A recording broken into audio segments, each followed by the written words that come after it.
আসসালামু আলাইকুম রহমতুল্লাহ বরকাত। প্রিয় বন্ধুরা, আমার পাশে যে দুইজন ভাই দেখতে পাচ্ছেন, তিনারা মালয়েশিয়াতে আসছে প্রায় 1 বছর হয়েছে। তিনারা আসতে কি পরিমাণ খরচ হয়েছে এবং কোম্পানির কি অবস্থা আপনারা তাদের মুখ থেকে শুনুন। ভাই, আপনাদের মালয়েশিয়াতে আসতে কত টাকা খরচ হয়েছে? এই তো ভাই আপনার মোটামুটি প্রায় 6 লক্ষ টাকা।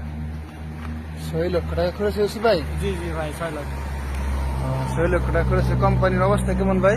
ভাই কোম্পানির অবস্থা আপনার এই মোটামুটি বেসিক ডিউটিটা করাচ্ছে আর কি, তেমন একটা ভালো না কোম্পানির অবস্থা।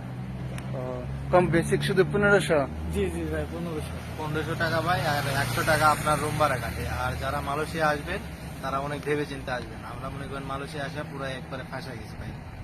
যারা নতুন আসতে চাচ্ছেন আপনারা অনেক সতর্ক থাকুন, ভাবা চিন্তা আসবেন ভাই যারা। ভেবে চিন্তে আসবেন, কারণ মালয়েশিয়ার অবস্থা এখন খুবই খারাপ।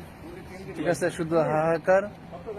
যে বাইরে আসছে, এত টাকা খরচ করে আসছে, 6 লক্ষ টাকা। জি এই টাকা ভাই ইনকাম করতে করতে কমসে কম 4-5 বছর লেগে যাবে। ভাই 1 বছর হয়ে গেল, এখন 2 লাখ টাকা বাইরে বাড়াতে পারিনি ভাই।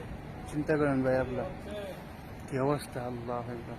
তো ভাই, আপনাদের জন্য দোয়া রইলো, আর সবার জন্য দোয়া রইলো। আর মালয়েশিয়াতে যারা আসতে চাচ্ছেন, ঠিক আছে, এই নিউজ শোনার পরে আশা করি আর আসবেন না। অবস্থা খুব খারাপ ভাই। ওকে, আসসালামু আলাইকুম।